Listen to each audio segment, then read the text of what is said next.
The air is bone dry and the wind is out of control. You feel like you're standing in front of a fireplace, but you're not. You're standing in your backyard about to grill up a feast when you suddenly see the trees shaking uncontrollably. Leaves are falling like confetti. The wind just blew your last piece of laundry into the great unknown. You look around and everyone else is just as confused and scared as you are. In the distance, you see a red horizon of fire in the forest and a large vortex touching the sky. You drop everything and make a break for it. You'll be lucky to outrun a tornado. They usually move at around 30 miles per hour, but can reach up to 70. Imagine running away from a giant twister, hurtling towards you at Usain Bolt speed. The roads are crowded with people trying to find shelter or just get out of town. You get in your car and try to start it, but the wind knocks a sign over. It smashes your windshield. Anyway, a big tornado is powerful enough to swing your entire car around. You gotta go on foot. Best bet? Head for your buddy's house. They have a deep basement stocked with supplies. Whenever a tornado flies on by, try to take cover somewhere underground. If you don't have a basement, avoid any windows and try to stay underneath something sturdy to protect yourself. You're running to your friend's place. Everything around you is getting swept up by the insane winds. But when you turn around, you see the tornado turning reddish. You can barely see it because of the debris, but the spinning vortex, it's on fire. It's a fire tornado. These spinning flame winds can reach 140 miles per hour and can be between 15 to 150 feet tall and as much as 500 feet wide. These monsters occur when tons of smoke get whirled around, so the thunderstorm starts to act like a tornado. By the way, many fire tornadoes can even occur in a bonfire and are called fire whirls. Next time you're camping or setting up your living room fireplace, check it out. You might just spot one spinning around in there. Anyway, it's getting closer and closer, throwing ash all over. It's already pretty hard for you to see where you're going. You use your hands to wave off some of the smoke and ash flying around your face, but it's useless. You keep sprinting as fast as you can until you spot a huge truck. Just park right there in the middle of the road. You crawl underneath. It's one of those trucks that has like 20 wheels. They look so big and heavy up close. Then you hear a creaking sound and a humming sound. The wheels, they look magical. Gracefully, they start lifting off the ground, as if the truck's part of some Vegas magic act. As the tornado gets closer, the wheels rise higher. Better to be far away from here when the truck smashes back down to earth. You crawl out and keep running. You find a convenience store to take cover in, making sure not to stand too close to the glass. You head as far into the store as you can, ready to wait this thing out. But all around you, the land is burning. This fiery twister is a monster, and it's charging towards you. You look out in the distance and see another fire tornado wrecking another part of the city. In order for a tornado to form, it needs open space. That's why many of the tornadoes you see on the news happen in the same part of the U.S., where there aren't many mountains and it's nice and flat. But of course, they can happen anywhere. It's not normal to see tornadoes in the bustling downtowns of America's biggest cities. They need a lot of open space for the rotating vortex to happen. But today is not a normal day. A tornado forms in a supercell thunderstorm. That's when you have two different air temperatures going at it. The vortex you see in tornadoes forms when warm air and moisture come in from above. Below, it's a mess. The end result, the huge spiral funnel cloud we see in every tornado movie. Meteorologists can predict tornadoes somewhat by monitoring the amount of moisture in the air. Every second counts, so keep the TV on next time there's a storm brewing near you. But this doesn't really apply for a fire tornado. The winds are getting stronger and you're feeling the heat even inside the store. Outside, spiraling flamethrowers are torching everything in their path. It may be too late to find an underground shelter. You improvise a way to help protect yourself by hiding underneath the cash register. And now, you can't see anything. There's ash everywhere and the windows are all smashed. Thanks, tornado. Ash is one of the most dangerous parts of a fire tornado, unless you're not really into breathing or seeing. Your best bet would be to stay as low as you can to the ground. Since smoke rises, there might still be just enough oxygen down there. Crawling your way along will prevent you from getting struck by any flying objects or debris. The fires are now spreading, and there's a lot more smoke. The trees outside have caught fire, and there are glowing embers as far as the eye can see. These embers can travel more than a mile and can start fires on their own. Now that it's really going crazy, stuff in the store starts flying about, like the smoke wasn't bad enough. You feel like you're inside a snack-filled erupting volcano. It's only a matter of time before the table you're hiding under will get pulled up into the air. The sound inside the store is intense, like sitting next to a jet engine. You can't tell if you're sweating from the heat or from adrenaline. But suddenly, you see someone at the other end of the store waving at you, trying to tell you something. They have an underground storage room. You're saved. But getting there is going to be a real problem. You see, the table screw's getting loose, getting ready to fly into the air. You find a bottle of water next to you and rip a piece of cloth from your shirt. By using a wet cloth, you're able to filter out some of the nasty stuff in the air to help you keep breathing. So, you crawl your way out from underneath the table and make your way to the underground storage room. But the ground is covered with broken glass, and there are cans and stuff everywhere. Even the cans are starting to heat up. You crawl like a sloth, trying to avoid anything pointy.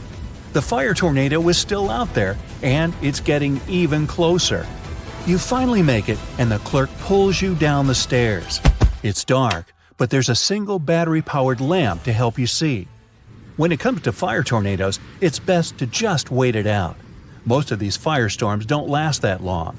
So you relax, or try to, and wash your face in a nearby sink. You wipe off all the black ash from your face and breathe normally again. But as you get a bit more relaxed, you feel the ground shaking. Everything around you starts to fall. You and the clerk duck behind a pile of canned goods. Then the tornado takes it up a notch. The store above you gets lifted up off the ground. The only things left, steel and concrete foundations and a couple of random columns. The steel door that's separating you from the outside is barely holding it together. You can see the screws getting loose. You can actually see fire enter the storage room. Everything in the room gets toppled over in an instant. The wind is even louder than before. But then, it's over. Those few minutes felt like hours. You and the clerk climb out and see, well, not much to be honest. The convenience store looks like it got ripped off like a Band-Aid.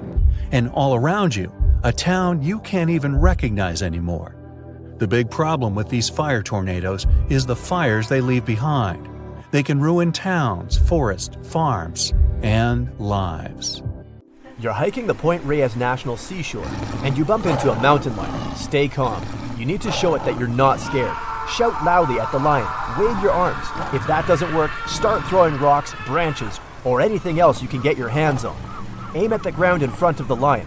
Never throw anything directly at it. That will only make it angrier. If the lion is getting closer, protect your most vulnerable spots. It will aim for the neck and try to grab your arms, so tilt your head forward and protect your neck. And don't make sweeping arm movements. When the lion realizes that you're not an easy opponent, it will probably back off and run away. You're in Yellowstone. Here you have to come face to face with the grizzly bear. It's drinking water from a creek. A safe distance is 200 feet.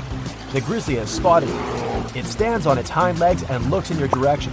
Now it's about the height of an average basketball player, and it weighs almost 800 pounds, so you don't stand a chance to win. You have to freeze in place. Grizzlies have poor eyesight, so it just might not see you. But then it starts walking in your direction. Don't turn your back to it, and don't even try to run as fast as you can. It will chase you. You need to seem bigger than you really are. Wave your arms and spread your legs a little wider. Always talk and shout at the bear. It will understand that you're not a humble deer. Try to make a clanking sound of metal. If you have food with you, don't throw it at the bear. Just put it on the ground and keep backing away while facing the bear. If it starts running towards you, your only chance is to fall to the ground and freeze. Bears aren't scavengers, so if it thinks you're not alive, it'll just sniff you, shrug, and walk away. Now you go diving on the Florida coast. You have to protect yourself from the great white shark. Never wear shiny and blinging jewelry when swimming. It attracts sharks. And never swim at night. This is when they go out looking for food. Lots of splashing water can also attract this marine predator.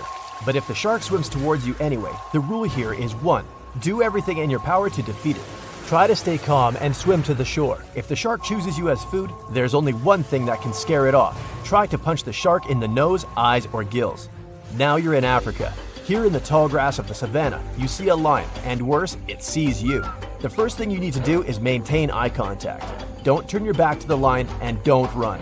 This 8-foot predator, weighing like 3 adults, is running at you at the speed of a car on the highway. But then it stops abruptly and continues to stare at you. Lions often make fake charges to frighten their opponent. At this point, you have to appear much bigger than you really are. Spread your arms and make loud noises. Then the lion can make another fake charge. And if you keep standing still, the lion will realize you're a strong opponent and go the other way. The female lion is way more dangerous than the male one. If it's guarding the babies, it won't stop and you won't stand a chance. Your safari jeep takes you to the next location. You see elephants peacefully drinking water. These guys can be 10 feet tall and weigh as much as 2 SUVs. They can even flip cars over with their powerful tusks. And now, one of them sees you and wags its big ears. It's bluffing. With those ears, the elephant wants to appear bigger and scare you away. It's also scared and won't run at you all the way. You must let the elephant know you're not threatening it. Don't yell or wave your arms. Take slow steps back until you leave the elephant's personal space. If it runs at you with ears to its head, it's not bluffing. Climbing a tree isn't a good option right now. It might ram the tree and you'll fall down. It might even tilt the tree with its strong trunk. You need to run in a zigzag pattern. The elephant is heavy and it's hard for it to change directions quickly, so gradually you'll start to pull away from it. But still remember that an elephant can run 25 miles per hour, so you'll unlikely escape from it. Now let's move on to the Nile River. It has the largest number of crocodiles in the world. If you're camping, take a distance of at least 160 feet from the shore. This way, the crocodile will not stumble upon your camp at night. Never take your eyes off the crocodile. It can take advantage of that moment and take you by surprise. Their top speed is only 10 miles per hour, but they can make charges at 40 feet per second from the water. So the only chance to survive is to stay out of the water. If not, the crocodile's weak points are the eyes, the tip of the nose, and the membrane in the throat. This membrane prevents water from entering the crocodile's throat. When running away from a crocodile, be careful not to bump into a hippopotamus. This is one of the most dangerous animals in the world. They can be the size of a business class car and weigh as much as a big elephant. And they can run as fast as horses, so they're sure to outrun you in a sprint. The main thing is to not frighten it. If you're standing far away, get its attention with a loud sound. Usually they will try to get away from you. Use this moment to back away too. But if you see a hippo yawning, it's a sign that you're violating its comfort zone. They can open their mouth at 180 degrees and have the bite force of a crocodile, so you can't beat it and have to run. The best option is to climb a tree or some kind of slope. Hippos have a hard time climbing high places, and if you manage to escape, you'd be one of the few people who survived a face-to-face encounter with a hippo. There's also buffaloes living here in the savannah. They can be as tall as an adult and weigh a whole ton. And unlike lions and elephants, they don't make a fake charge. If you see this machine running at you, it definitely has evil intentions. Their powerful horns and skull can bend sheets of metal. They can turn a new car into a pile of scrap metal. You can never outrun a buffalo, so your only option is to find the nearest tree and run to it before the buffalo even starts its charge. If you run into a snake, you need to freeze in place. There are endless species of snake, and you don't know if your opponent is venomous or not. So you definitely need to avoid getting bitten. Make smooth and slow backward movements. If the snake is following you, stop and start stomping your feet. The strong vibrations of the ground should scare it away. If the snake bit you anyway, try to remember exactly what it looked like. Better yet, take a picture of it. To neutralize the venom, you need to take an antidote to the specific venom of that species of snake. You're on your way to Northeast Asia. As you're going through the dense jungle, you see a clearing. Several wild boars are peacefully grazing there. One of them is a female with several children. It'll do anything to protect them, so it's especially aggressive now. Oops, it spotted you. Get ready to defend yourself. If the wild boar is making high-pitched, piercing cries, it's going to strike you. The first thing you need to do is to stay calm and stand still. You have a good chance that the boar will go on its way, but you see it starting to run. And now you have several options. A, you can run away. B, you can face the blow. And C, climb the nearest tree. The first option is wrong. Wild boars can run almost as fast as Usain Bolt, and when it catches up to you, its sharp tusks won't leave you a chance. Option B, stay where you are. Wrong. A wild boar can weigh as much as a motorcycle and be almost as long as an adult. A hit at 25 miles per hour will just knock you down. So the correct option is to climb the nearest tree. If there's no trees, then climb a car or a tall rock. You have to be in a higher position than the boar. When it realizes it can't reach you, it'll leave you alone. The most important thing is to stay away from wild boars. Never try to feed them or provoke them. Endless hot deserts seem lifeless at first glance. But among these sands, you can meet dangerous and sometimes creepy creatures. Some of them can only cause health problems, but some can stay in your memory forever. Let's get to know them, starting with dangerous ones and finishing with real nightmares. So, you're walking through a desert and see a big teddy bear with open hands. You understand that it's probably a mirage, but still, you come closer. You were right. It's not a plush toy, but a giant cactus. There's something strange about it. Thanks to some strange fluff, the branches resemble the arms of a teddy bear. However, this is not fluff, but thousands of thin needles, and they are the reason you shouldn't come closer. The cactus is called the jumping cholla, or teddy bear cholla. It grows in the desert areas of Arizona and in the northern part of Mexico. Don't worry, this cactus won't attack you, but it will cling to your skin or clothes if you touch it. Such a fur coat protects the cactus from animals, creates shade, and saves it from heat. The lateral branches are the most important parts of the plant as they carry out photosynthesis and accumulate a large amount of moisture inside. So, despite all the danger, the cactus can be helpful for desert wanderers. And the danger here is needles. If you look closer at them, you will see they have the shape of hooks. One touch, and hundreds of thorns are already in your finger. It's pretty difficult to get rid of them, and the needles cause unpleasant, painful sensations. But the coolest thing about this cactus is the way it reproduces. The plant clones itself in a new place. When animals and people pass the jumping cholla and touch it, the cactus gives them a small piece of itself, along with the needles. As soon as you throw this piece to the ground, it takes root and starts growing. The degree of danger is rising. The next monster from the desert is running toward us, and that is an ostrich. Many think these animals are cowards hiding their heads in the sand. You will most likely change your mind if you're unlucky enough to meet one.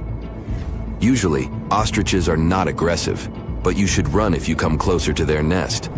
On the other hand, you won't be able to do that because ostriches move at a speed of 43 miles per hour. You need a car to get away from them. They run and hit their enemy with their chests. There have been cases when ostriches attacked vans and caused significant damage to them. But the main danger these birds present is their powerful legs with sharp claws. They can deliver strong blows with them and even beat a prone opponent. So yes, if you see an ostrich in the distance, go the other way. This small spotted lizard lives underground almost all the time in the arid deserts of the southwestern US and northwestern Mexico. Sometimes, it goes outside to find lunch. It only seems cute, but in fact, it's a dangerous Gila monster. Its thick skin protects the reptile from hawks, coyotes, and other predators. But its main protection is its venom. Snakes and spiders inject their toxins using long, needle-like fangs. The Gila monster clamps down and chews the prey to spread the venom. And when it bites a person, it can keep its jaws closed for a long time. Getting rid of the animal is a tricky feat. People who have experienced the effects of the venom say it feels as if hot magma passes through the veins. Despite this, the lizard turned out to be useful for science. Doctors used its venom to create medicines for diabetes and obesity. The time has come. Now you're about to meet one of the creepiest creatures living in the desert. Be quiet and listen to the silence. Stand still there's no one around. Suddenly, you hear some hissing coming from below. You lower your head and see it. A big yellow spider the size of a human palm with strong jaws and long legs hides in the shadow of your body. In horror, you run away from this monster, but it goes after you. It isn't easy to do it in this situation, but try to calm down. The creature isn't interested in you. It wants only your shadow to hide from the scorching sun. Anyway, it's better not to touch it. The powerful jaws of the camel spider can cause unpleasant sensations, to put it mildly. And, by the way, this creature isn't really a spider. Yeah, it belongs to the class of arachnids, but it's a separate species, Sulpagid. It likes to bite. It's fearless and pretty aggressive.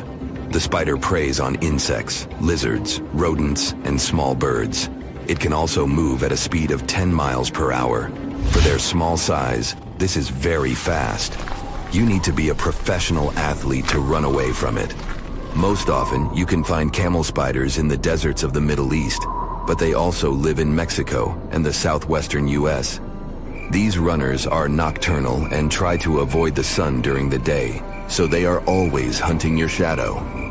By the way, they got their name because they often hide in the shadows of camels.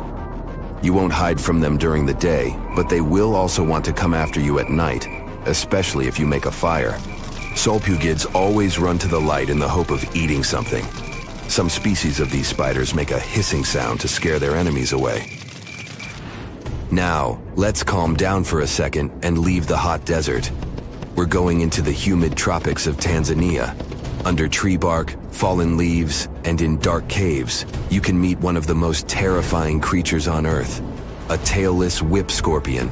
Imagine a big scorpion without a tail, with a flat body that looks like it has been pressed by something. It's similar to spiders, but has no venom glands and can't spin a web. This monster is silent and fast, but the scariest thing is its 2 front claws, twice as long as the creature itself. Any prey it catches will never escape. Life in a dark cave has spoiled its eyesight, so the whip scorpion tries to avoid sunlight. During molting, it climbs up to the ceiling and slowly comes out of its old skin. Imagine directing your flashlight there and seeing small cocoons out of which pale spiders with excessively long legs crawl. If you really meet it, be calm and slowly go away as far as possible. Be careful. The flat scorpion can crawl under your clothes in a second and bite you in the stomach. And that's not the worst part. Okay, this is a joke. This pretty guy is one of the shyest and most harmless creatures among spiders and scorpions. It's afraid of you and will never attack. Many consider it beautiful and keep whip scorpions in glass terrariums. If you want such a pet, carefully watch it so that it doesn't run away from its house. If it happens, it will be pretty challenging to catch it again. In a matter of moments, it can get under your bed or go through gaps in the floor. Then it'll go to your neighbor's apartment through a ventilation system and scare people there. Okay, how about one more scorpion? It's not as creepy as the other creatures in this video, but it's the most venomous scorpion in the USA. This is the Arizona bark scorpion. The problem is that you can see it in the desert, in your home, or in the yard. These dangerous venomous beasts crawl into rooms and often sting people. One time is enough to cause pain, similar to a bee sting, but someone with an allergy may experience paralysis, breathing problems, and other health issues. Well, it's time to stretch your legs and take a walk in the park. The sun is shining, and you enjoy the weather and life on the whole. That's when you spot a rapidly growing vertical cloud. Bright white at first, it's approaching alarmingly fast, becoming dense and inky. The sky is darkening, and a gust of wind blows the hat off your head. And then, your hair starts to stand on end. That's your cue to run for your life. You're about to be hit by lightning. At this very moment, positive charges are rising through your body.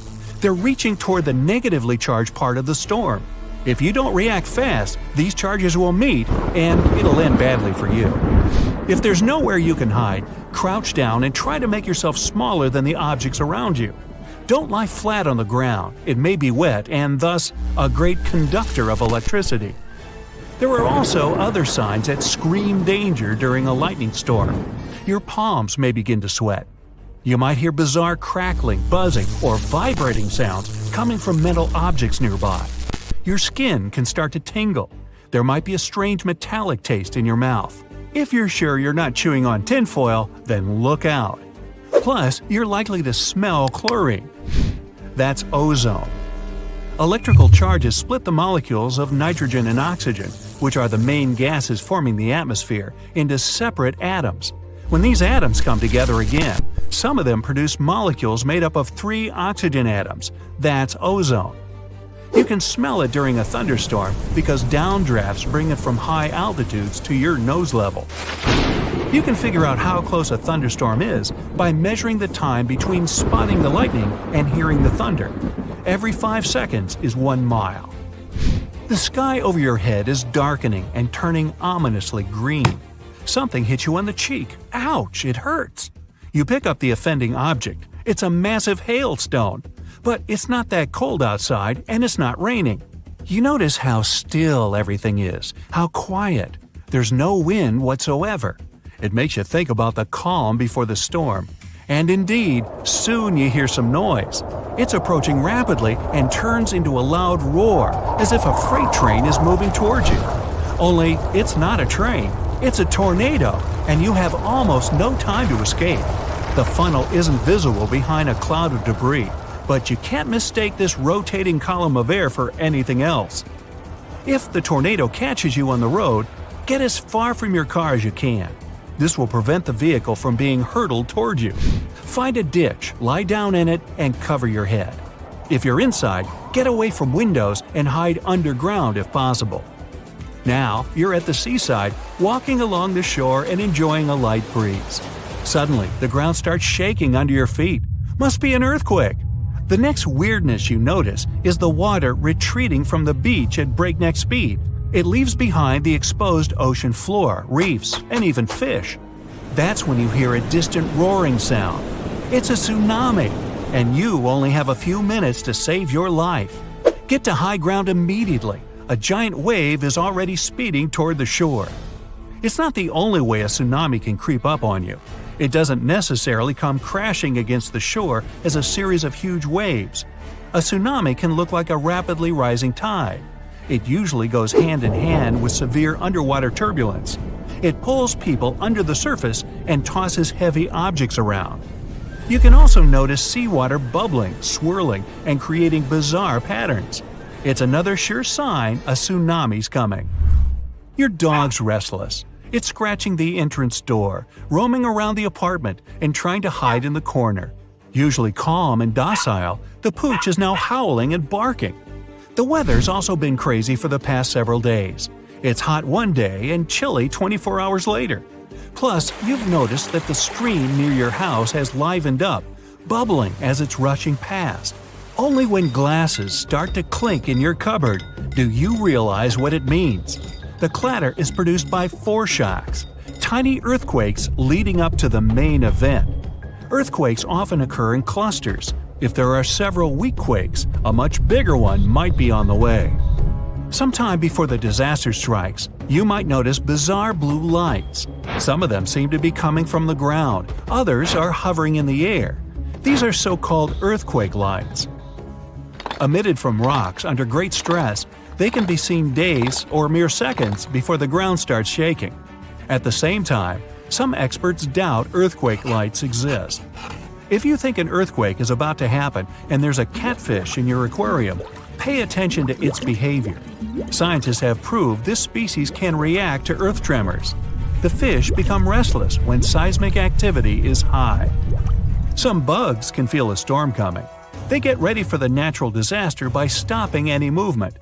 That's why, if you notice that lots of insects around you look drowsy, search for shelter.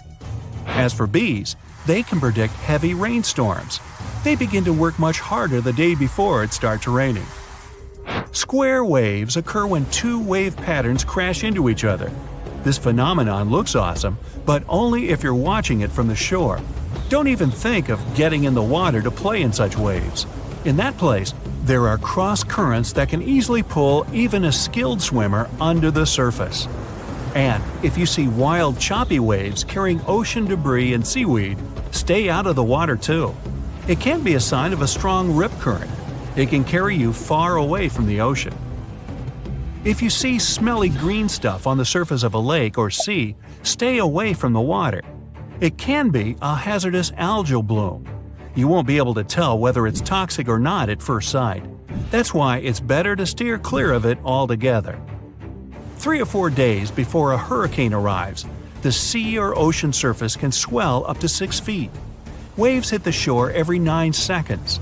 The closer the hurricane, the more rapidly the waves crash against the shore. They also get higher, sometimes up to 16 feet. The sky is littered with light, fluffy clouds. Roughly 36 hours before the hurricane reaches the shore, the atmospheric pressure begins to drop. After that, the wind speeds up. Wispy, hair-like clouds appear in the sky. 18 hours before the hurricane makes it to the shore, the sky opens up and it starts to pour. The rainwater often floods low-lying areas, welling up to 15 feet. When the hurricane is 12 hours away, a powerful gale starts to bring along loose debris. 6 hours before the landfall, the wind speed is already 90 miles per hour. It's strong enough to break and even uproot trees, fling around large debris, and flip cars. By the way, let's say you're sailing and there are some sharks circling your boat. Keep an eye on them. If the predators suddenly leave you alone and head for deep water, it might mean a hurricane is drawing closer. Get back to dry land as fast as you can and warn others. If during a period of heavy rains, you hear a roaring sound, it might be a flash flood moving in your direction. If you're near a river at that moment, you might see debris coming down with the flow. The water can be changing its color and becoming cloudier and darker. These signs should set alarm bells ringing in your head. If your gut feeling is right, you have no time to waste. Try to get away from that place as fast as you can. Flash floods are often lethal. If you're out in the wild, pay attention to the water in creeks, streams, and rivers. If it's falling or rising rapidly, it might be a sign a landslide is about to happen. And if you see the water turn muddy, don't wait for more evidence. Get out of the area immediately. Well, it's that time of year again, spring cleaning. Making your way outside, you grab the duster and broom to get rid of all those cobwebs on your windows. They don't stand a chance this time. Removing one cobweb after the other, you suddenly notice some weird-shaped mud stuck under the eaves and porch. What's this? It suddenly dawns on you. These have to be mud dauber wasp nests. You're probably thinking there's a swarm of them around with so many nests being side by side. Luckily, mud dauber wasps are solitary insects. Whew! All those little mud huts are filled with paralyzed spiders. Sometimes, even up to 500 spiders can be trapped in these lockers, just waiting for the wasp young to hatch. If the nest has holes, it may indicate the nest is inactive or old, as mud dauber wasps create holes when they leave the nest. If you're not going to remove them, it's best to wait till nighttime when they're not as active. While they're pretty placid, if they feel threatened, they won't hesitate to sting. Looking like someone got halfway through building one insect and forgot what part came next, the mole cricket is one insect that really looks out of this world. With claws like a mole, a body of a cricket, and the head of a shrimp, this critter is like the platypus of the insect world. They're not venomous and will only bite if you trap them inside your hand. And if you really annoy it, it's got something else up its sleeve – the wings. They can spit a foul-smelling brown liquid from their body, just like a skunk. So just let them leave your home and there will be nothing to clean up. Rock pools are teeming with all sorts of plant and animal life. Sea creatures such as starfish, seagrass, hermit crabs, tiny fish, and all types of octopuses. If you come across this tiny blue-ringed octopus, it's best to leave it alone. It's flashing neon blue at you for a reason. This miniature octopus has a venomous bite that's 1,000 times stronger than cyanide, with no antidote available. Don't poke it with a stick or try to pick one up. It's not worth the trip to the hospital or the morgue. Snakes on land are scary, but sea snakes are on an entirely different level. Found in the Indian and Pacific Oceans, there are about 50 different species of sea snakes, and they're beautiful as much as they're dangerous. Luckily, they don't seem to worry about us too much.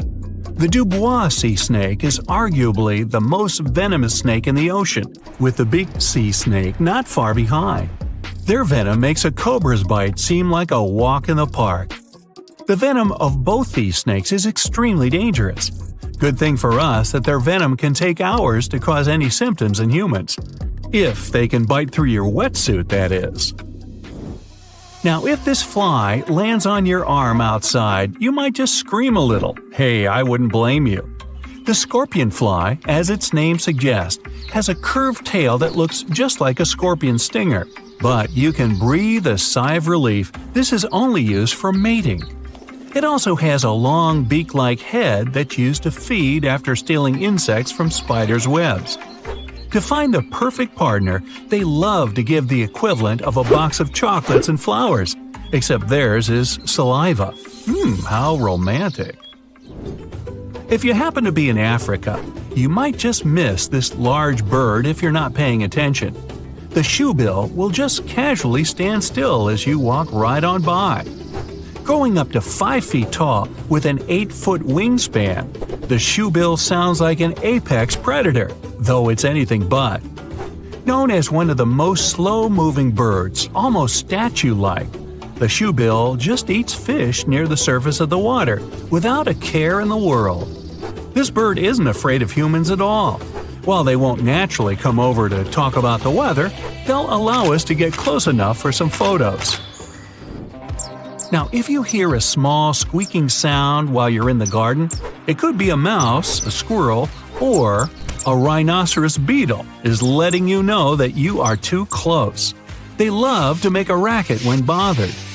With a giant scary horn on top of their head, they might seem like they're able to defend themselves with it, but that's not possible at all. That's only to move leaves and sticks out of their way, and to stop other males from coming into the female beetle's area. Not only have they got a horn on their head, but they've also got Herculean strength, able to lift 850 times their own weight. It's like you or me lifting 65 tons or 11 elephants. Hey, let's try it. Nah. Found mainly in China, the small tufted deer looks adorable with its tuft of hair. That is, until it turns around. Oh no, it's a vampire deer! Luckily, this animal doesn't want to taste your blood or wear a cape. Only males grow these during the mating season rather than antlers to fight over territories in female tufted deer. These fangs are more like elephant tusks than sharp teeth. Not only do they have fangs, but they're also known to bark like a dog and flee like a cat when they're scared. Red sky at night, sailor's delight. Red sky in the morning, sailor's warning. No one said anything about a red tide, though. The red tide is a toxic algal bloom that rises up from the seafloor after particularly bad storms. This algae looks a lot like spilled ketchup or rust in the water, but it's much worse for the life around it. Fish and marine life will try to escape once exposed to the toxic algae in their water. It's not particularly harmful to humans who are exposed to it, but if you eat seafood contaminated with its toxins, things can become a bit more serious. So, if the sea is red, just stay out of the water. Some spiders love to show off with bright colors to show they're dangerous. Not the Sydney funnel web spider of Australia. This glossy black spider doesn't need theatrics to prove it's tough. These bad-tempered crawlers cause serious alarm when they decide to bite us. It can shut down our entire nervous system in as little as 30 minutes. Making their web in any shelter, like old logs, shoes, or even garden gnomes, The funnel web spiders like to live close to our surroundings for easy food. When they get tired of an area, they just leave their web behind and wander off to find somewhere new. Perfect. Some say honey badgers don't care, and I think they might be right. When you're brave enough to take food away from a jaguar, lion, or hyena, hey, what do you got to fear? These tough relatives of the weasel aren't just ferocious, they're super smart. Known to even use tools to escape from enclosures. Objects like rakes, stones, and mud just become things to climb for freedom. Aside from their physical similarities to the skunk, the honey badger also boasts a dangerous gland in its tail containing a powerful stink machine. So they're tough, stinky, have extremely stretchy and strong skin, and to top it all off, they've got a strong immunity to scorpions and snakes. The best thing to do if you walk into a honey badger is to leave it alone. What chance do we have? Ever heard of the fungus strawberries and cream? No? What about its other name, the bleeding tooth fungus? This fungus isn't toxic, but tastes so bitter that you might think twice about trying some. When young and growing, this white mushroom appears to have red jelly coming out of its pores. This sticky liquid is sap that's pushed up from taking on too much water. The adult mushroom is just a boring beige compared to this. Underneath the mushroom cap, where its spores are produced, it has a tooth-like structure, just to make it even weirder. Tasmanian devils have a reputation for being bad-tempered when threatened by a predator, fighting other males, or getting a place at the table for dinner. They're dubbed devils because of the teeth-baring, lunging, and one of the scariest shrieks you'll ever hear in the middle of the night. They'll also eat pretty much anything they can get a hold of, too.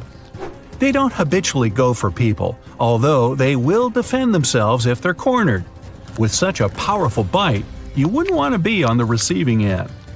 Good thing the Tassie devils would much rather escape as well. On some nights, when the sky over a powerful thunderstorm is clear, you might see elves, gnomes, trolls, or blue jets. Blue jets sound kinda random here, right? But we're not actually talking about fairy tales. These are all just different types of lightning flashes that are mostly visible very high above raging thunderstorm clouds. Let's take red sprites. Those are flashes of light that appear above thunderstorms that come in clusters. They are rare because they're only caused by a specific type of lightning called positive cloud-to-ground strikes. So a positive charge is transferred from a thundercloud to the ground during a lightning strike. These types of lightning make up only 10% of all lightning strikes. For more than half a century, many believed these flashes were just urban legends. People did see them from time to time, but the flashes were so brief that even if you had been lucky enough to catch them, you wouldn't have had time to call someone to witness this phenomenon with you. Even when respectable scientists or pilots would talk about them, the scientific community would mostly ignore them.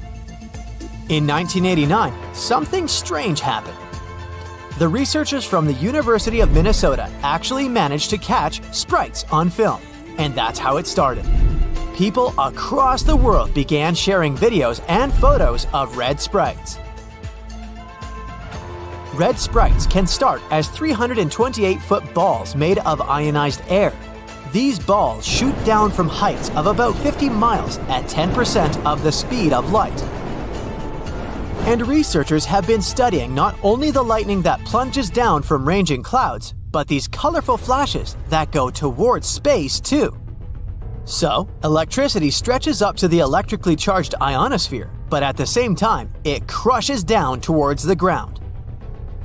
Red sprites come in different shapes, like these big, cool jellyfish sprites that sometimes have areas that measure up to 30 square miles. You may see carrot sprites or column sprites. They're similar, it's just that carrots also have long tendrils. The lower parts of tendrils are often blue, while the higher ones are red. On August 22, 2022, we were able to take some stunning photos of bread-right streaks in the sky above the Atacama Desert in Chile. They were surrounded by another bigger glow of greenish color. It's something we call air glow, and you can only see it this well when there's no light pollution. It's basically when we use too much artificial light, and among other things, it doesn't allow us to observe stars and other objects we might otherwise see in the sky. And this air glow happens because of atoms of nitrogen and oxygen in our atmosphere. Sunlight knocks away their electrons during daytime.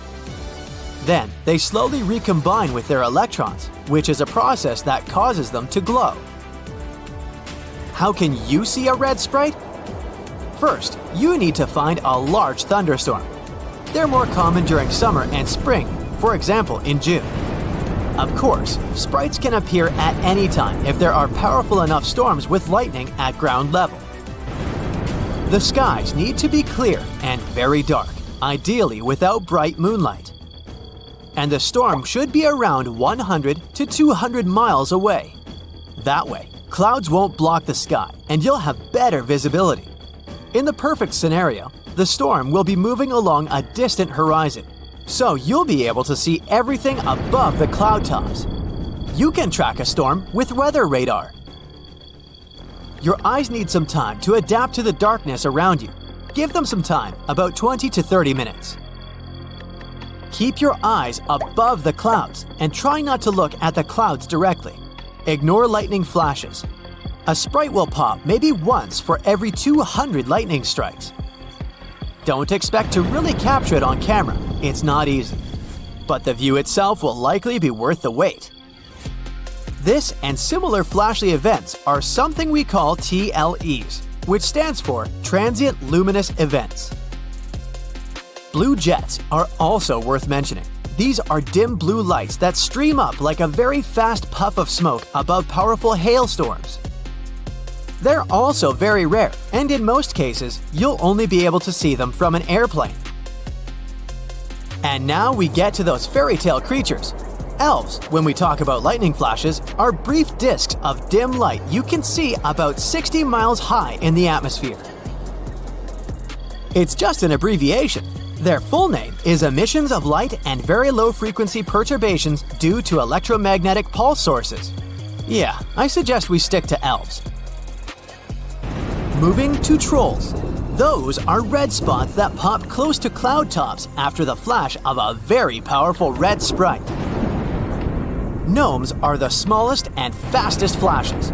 We're talking about tiny white spikes of light that flash from the top of a big anvil of thunderclouds. The anvil is that elongated cloud you see at the top of a raging storm. It spreads downwind together with upper-level winds, and gnomes last for only a microsecond. And check this out.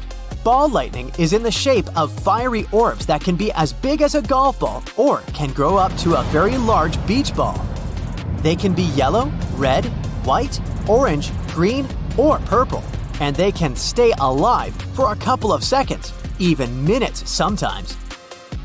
For the centuries, many people have been talking about how they saw ball lightning, sometimes even floating into their homes. But such events are really unpredictable and happen very rarely. Scientists have managed to recreate ball lightning in the lab, or at least something very similar to it. They have realized that ball lightning probably shows up after a lightning bolt strikes the ground. Mineral grains in the soil then vaporize. Here's something spectacular: volcanic lightning.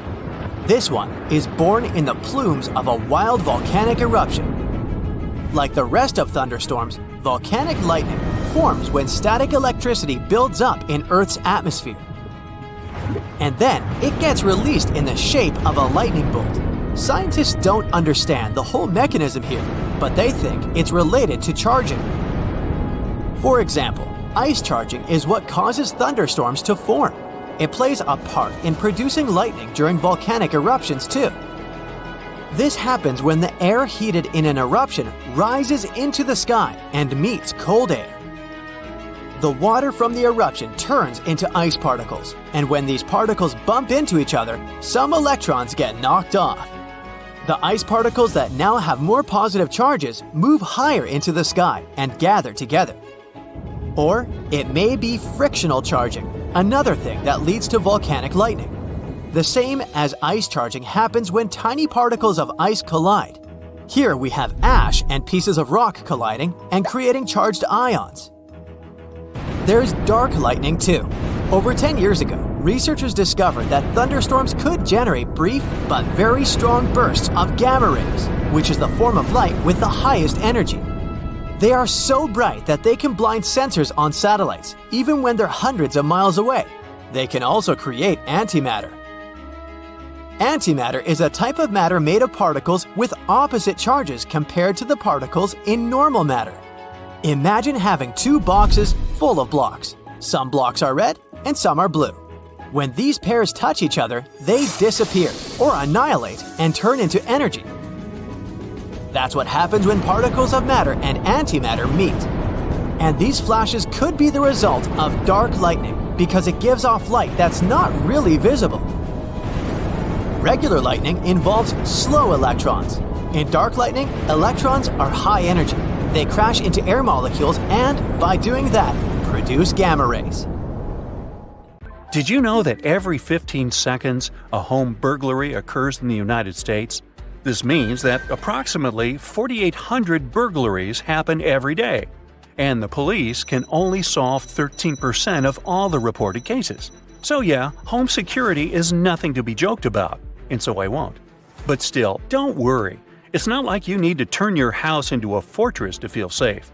There are a great number of things you can do to keep the bad people out of your house and keep your valuables safe without breaking the bank. First things first, homes without a security system are 300% more likely to be broken into and burglarized, so you should definitely consider setting up one. However, there are many different types of security systems out there. That's why it can get overwhelming to choose the best one for your specific needs, desired level of protection, and budget. Yet again, it all comes down to two options: professional installations and DIY installations. Let's go through both of them together. Professional installed systems require professional monitoring and usually have contracts that are likely long-term. Professional systems come with fees. However, companies usually require lower upfront equipment costs since they will spread the cost throughout the course of your contract.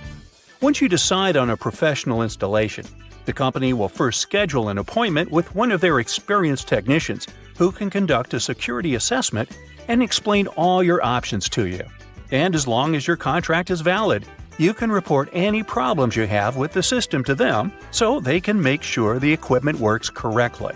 All in all, you should pick professionally installed security systems if you want to put up your feet and relax instead of watching long hours of tutorial videos or reading pages of manuals.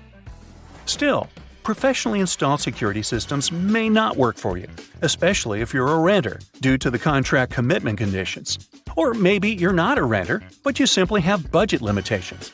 That's where DIY installations come in handy. The greatest thing about DIY systems is that while the average monitoring price is around $50 per month on professionally installed systems, it is around $28 a month on DIY ones. Plus, there are no installation fees with DIY systems either.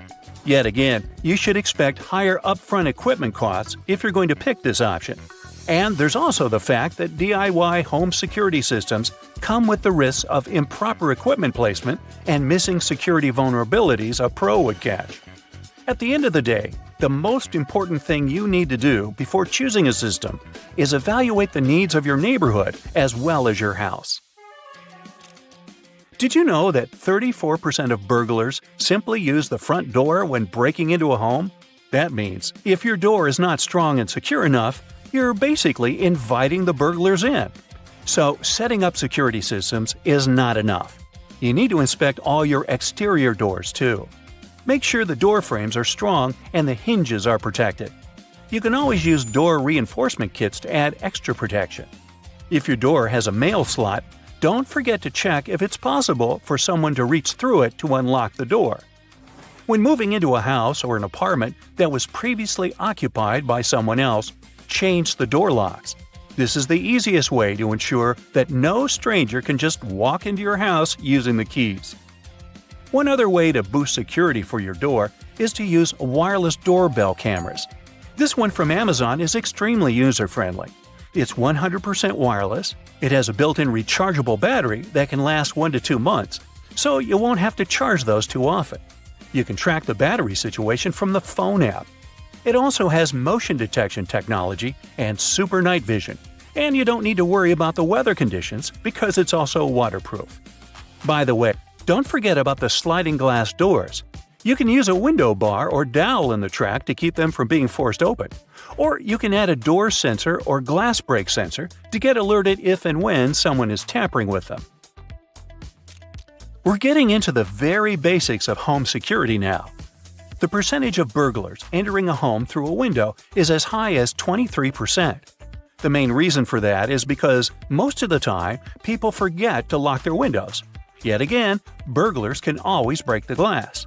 If you don't want that to happen, you can try reinforcing the glass with window security film, adding window bars, or installing window sensors. If none of that is possible, you can also plant prickly bushes under the first floor windows to discourage burglars from choosing your house to break in. Now, what's the difference between an actor and a burglar? Burglars don't like to be in the spotlight. That's why having outdoor lighting is to your advantage. Lights should be placed around your front and backyards, along pathways, and near the garage. To make your outdoor security lights more effective, you can use motion-activated ones. Take this one for example. It's solar-powered, so it'll help you save energy. But that doesn't mean you won't have any light once the clouds cover the sky. It's able to run 4 to 5 nights on rainy days. Also, don't allow the burglars to play hide-and-seek.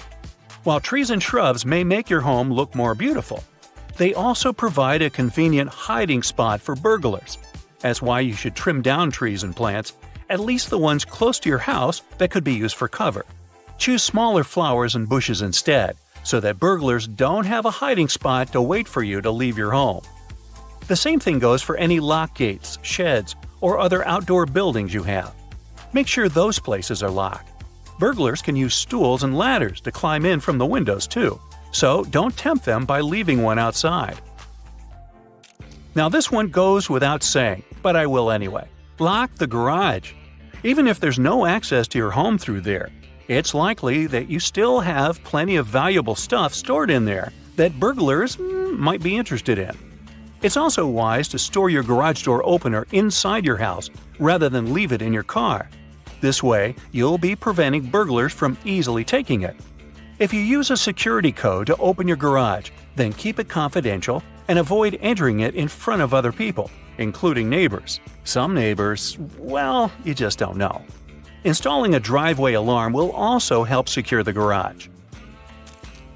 Now these days, not just burglars but porch pirates, aka package thieves, are a big problem too. Last year, almost 1 in 7 Americans fell victim to them.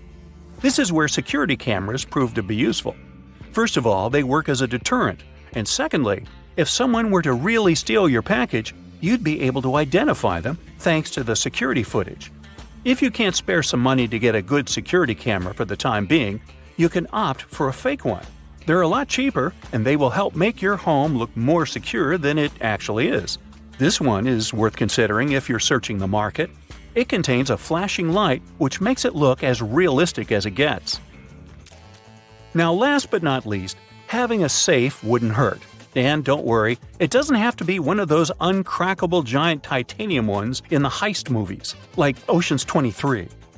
Burglars may still be able to break into your house despite all the precautions.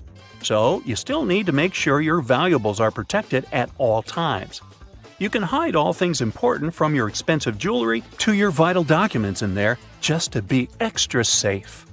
If you're going to get yourself one, make sure it is fire-resistant, waterproof, and heavy enough that a thief can't pick it up and walk away with it. As they say, better safe than sorry. When you think of the world's most dangerous bird, as I do sometimes, eagles or vultures may come to your mind.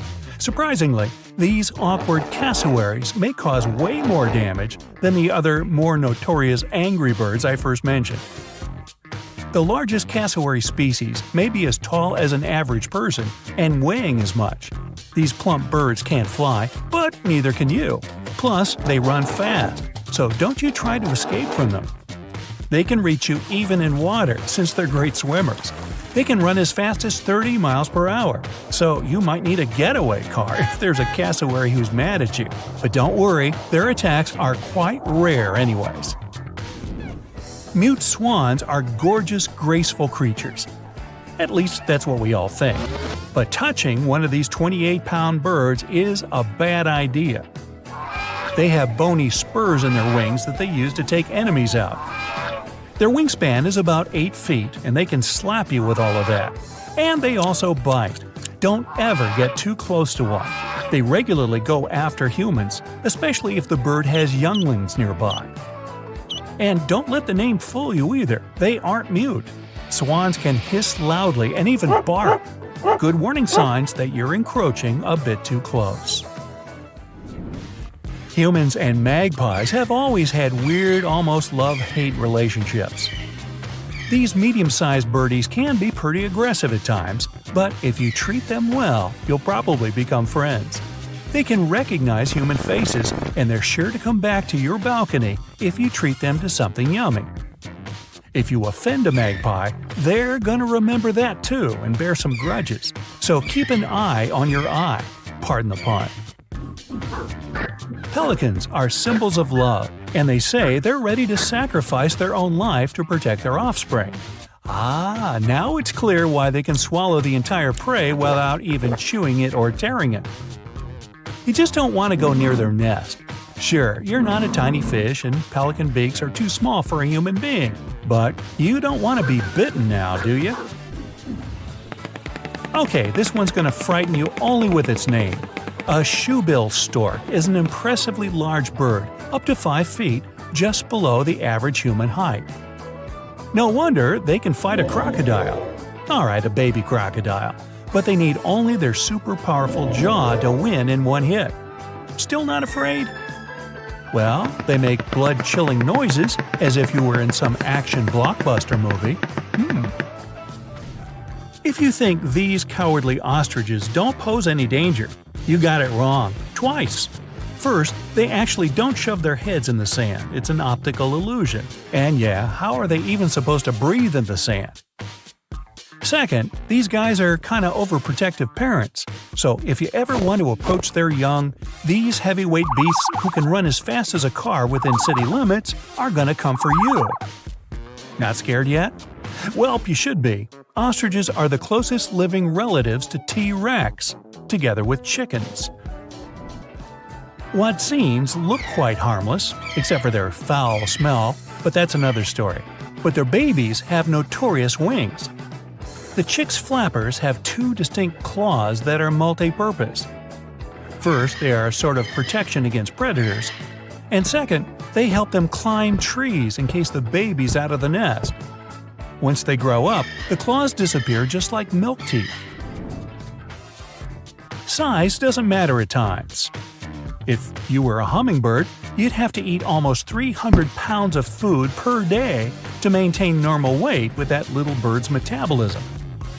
But the lifespan would be way shorter too, only about 3 to 5 years. If you dye your hair, you probably have more in common with a bearded vulture than you might think. We're probably the only 2 species in the world who use dye on purpose. Vultures dye their feathers with red soil to show their dominance over other birds. People, well, we just like changes. California condors may not be as large as an aircraft, but they're huge anyways. Their wingspan is almost 10 feet. These are potentially dangerous for people, but chances that you ever meet them are slim. There are only about 200 of them left in the US. Here you are, looking for something yummy in the fridge, but you just can't see what you really want. If you were a Bashan thrust, you'd break wind at the fridge. Sounds gross, but that's apparently the way these birdies look for hiding worms. They give them a gas attack, so the worms get shocked and yippee! They are now an easy target for a Bashan thrush. Hold your nose and bon appetit! Okay, enough of those funky stories. Let's look at the skies. You wouldn't expect a poisonous bird on this list, but alas, I present to you the hooded pitahui. Scientists found out they were poisonous when they kept experiencing numbness and a burning sensation after handling these birds. There are lots of toxins in their feathers, especially on the underside. The birds don't produce toxins themselves. They probably get them from the beetles they eat. Or how about the spur-winged goose?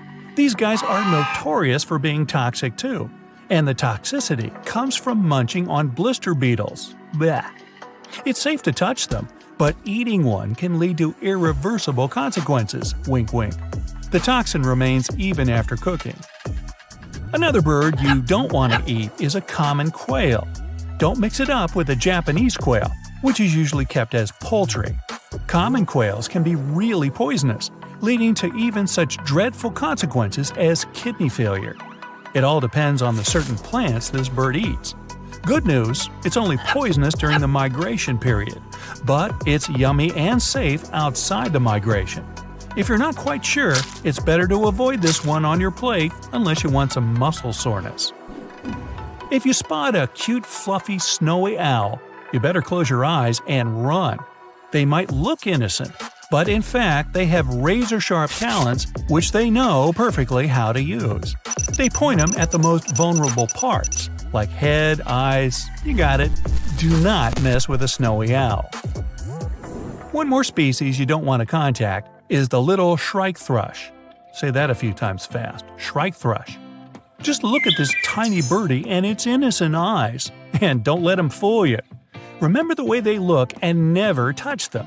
They're as poisonous as notorious Central and South American dart frogs. Blue-capped Ifrita may be tiny, but it has a toxic mechanism that makes this small birdie invincible. They eat only certain types of beetles that provide this bird with special toxins. Even if you touch it, you'll probably get numb as a result of intoxication. It's inedible since the toxins don't disappear even when it's cooked. Golden eagles are the power lifters in the birds world. They can carry weights up to 4 pounds. They pick up tortoises and other prey easily. These mighty birds are strong enough to steal a toddler, but they actually never do that. Moreover, in Mongolia, people even use these eagles to hunt wolves. Canada geese have been living close to humans for years, but they're still wary of us getting near their homes, especially in the spring mating season. At this time, the geese can chase and bite people they consider a threat to their eggs, mates, or babies. If you want to avoid being attacked by these seriously angry birds, the best thing you can do is just slowly back away. Romantic seagulls in the sky don't seem to cause many problems. The worst thing they can do is leave you some unwanted droppings. Well, this impression is pretty misleading because these birds are very aggressive. Like all of their kind, they don't attack because they feel like doing so. So the rule is quite simple. Just don't touch those birds and stay away from their nests. Oh, and when the time machine is finally invented, be especially careful with the birds from the past. Velociraptors are long past existing, just like the rest of the dinosaurs. They had talons and feathers, so these guys were actual birds and not scaly lizards. By the way, these are the stiletto-sharp talons you should be afraid of. These could cut anything. Beware if you go into the future too, you never know what's waiting for you over there.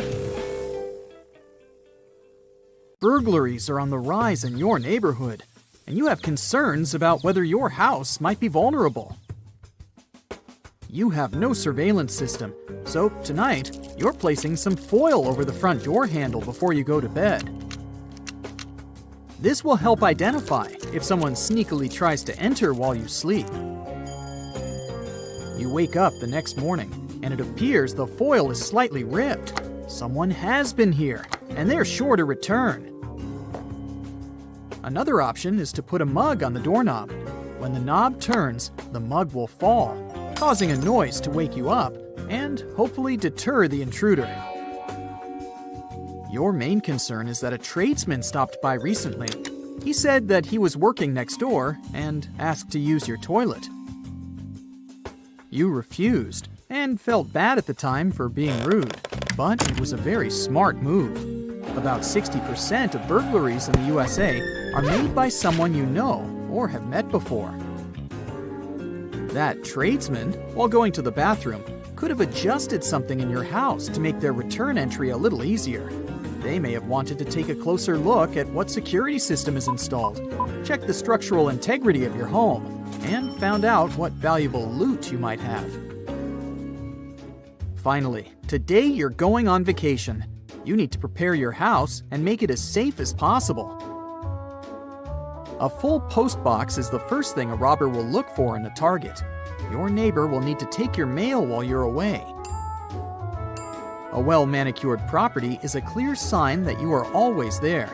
You've always kept your lawn mown and hedges trimmed, so you will need to arrange for someone to do this while you're away. If it was winter, any untouched snow around your house would also make it a target.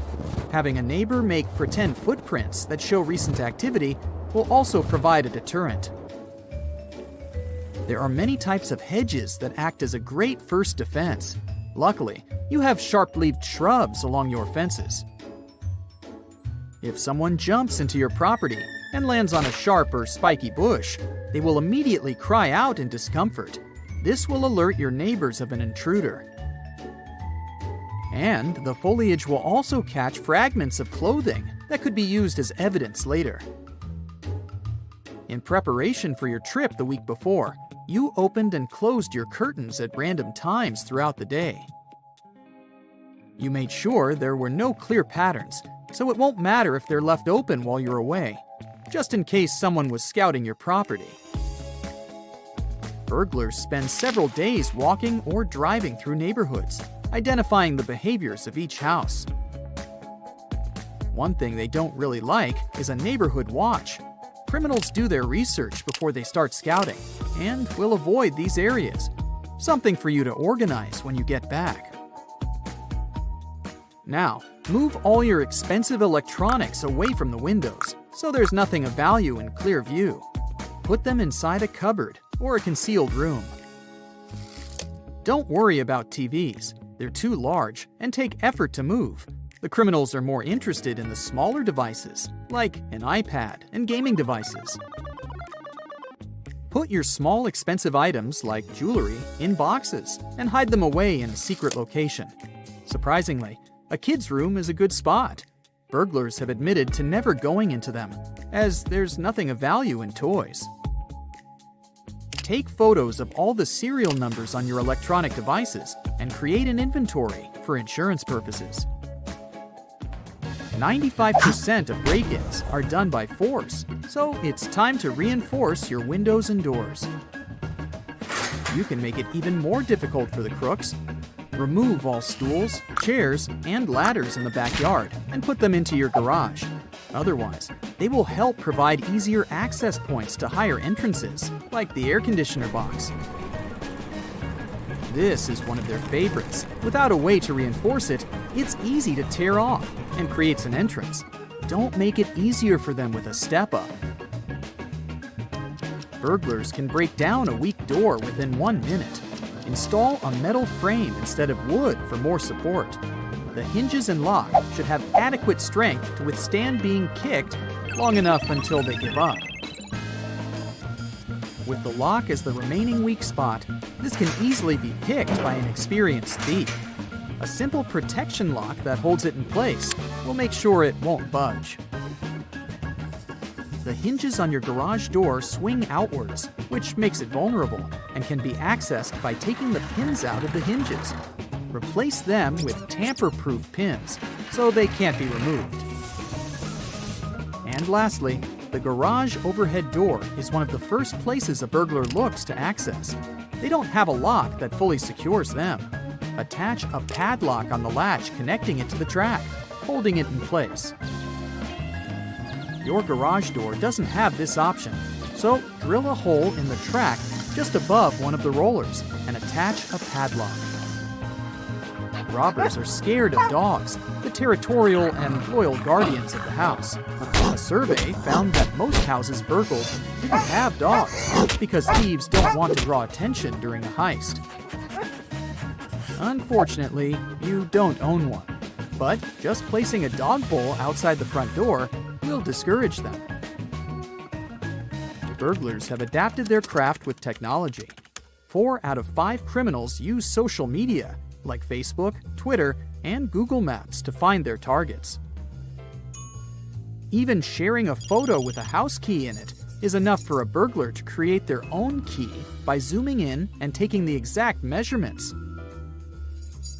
Make sure your wireless network is secure and use a new, much stronger password while away. You're not only vulnerable to physical objects being stolen. Valuable data like passwords and access codes can be taken through your network. And there's also the threat of infecting devices through malicious malware. You can also remove the vision of your house completely from Google Maps. Type in your home address, find the street view of your residence, press the Options button, and select Report a Problem. You'll be taken to a screen with an image of your home, with the option to move a red square to cover your property. Request it to be blurred under the option My Home and enter your exact address.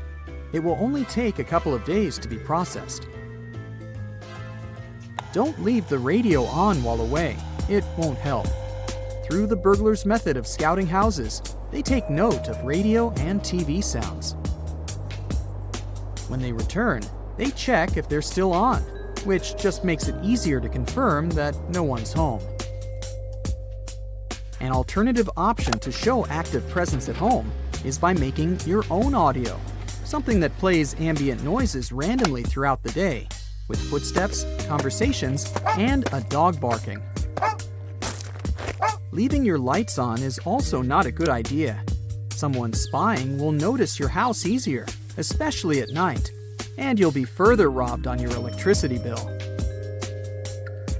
You're just about ready to leave on your vacation and need to take the trash out.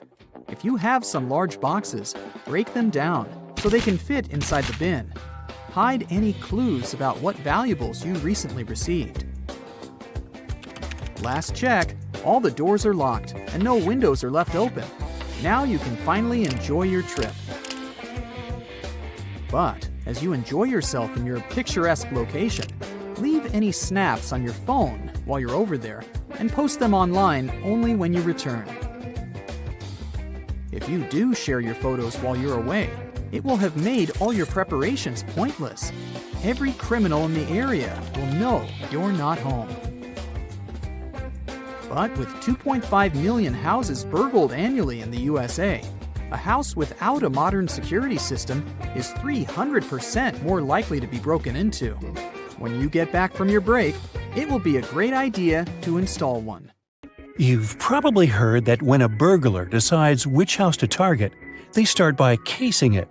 This means that they watch the owners, find out information about their routine, and determine the best time for entering their home. By the time they're ready to commit the crime, they already know for sure when there won't be anybody inside or when the owners will be distracted. One of the tricks thieves use to gather information about your routine is so simple that you may not even give it a second thought. But the next time you hear a quiet crackle under the sole of your shoe, stop and check what it was. The chances are high that you'll find yourself face to face with a crushed cookie. If that's the case, it's your clue that something has gone terribly wrong. The thing is, this is a rather effective tool criminals use to find out if you've left on a trip or when exactly you come home in the evening. A cookie is such an innocent object that people don't usually give it much thought, if they even notice it at all. You arrive home, step on the cookie, make it crumble, and automatically reveal all your secrets to burglars. They know for sure if the house is lived in and can also figure out the schedule of its owners. Things get even worse if you're away from home. The cookie under the doormat remains whole, thus alerting criminals that the house is perfect for a break-in. So, if you find some treats under your doormat, that's pretty bad news. Someone is interested in your house and watching it. it might be a good idea to notify the police or take some safety measures. Now, the ploy with a cookie is just one of the numerous tricks used by burglars. One more sign that can alert you to the fact that you're being watched is white pebbles left near the house or in the driveway. This means that a criminal has already visited your home and marked it as worth entering. Another reason why thieves may have left the pebbles is to indicate that your house stays empty during the day. So, if you're walking along the street and notice a USB flash drive sticking out of a curb or a wall, don't get confused. You have most likely stumbled across a dead drop. Despite its ominous name, this is a global art project that has borrowed some tricks from the world of spies and espionage. Lots of people who know about this project are happy to be able to put on their black coat and dark sunglasses and go to swap confidential information with others. The thing is that many decades ago, spies had their own ways to exchange secret materials. There was a live drop when spies met in person, but this was often extremely dangerous. That's why a dead drop system was invented. In this case, some loose bricks in a wall in an alleyway hid important documents that had to be picked up later. Nowadays, there are more than 1,500 dead drops all over the world, and the accumulated data on these flash drives reaches 10 terabytes. You can come across a dead drop on any continent you visit, except Antarctica, maybe because there are not so many walls there. So, if you find one, what do you do with it? First of all, it's highly inadvisable to connect random USB flash drives to your computer. You never know what viruses are lurking there, looking forward to destroying your hard drive content. And while risk is a part of the game, don't overdo it. If you're 100% sure that you want to play, secure your computer as well as you can, or even better. Secondly, you can't even guess what information will be waiting for you on a flash drive. Anyone can download videos, photos, or text files, and this has already led to several problems. Speaking of which, have you got a parcel with a USB stick in it? Whatever you decide to do with it, don't plug the flash drive in.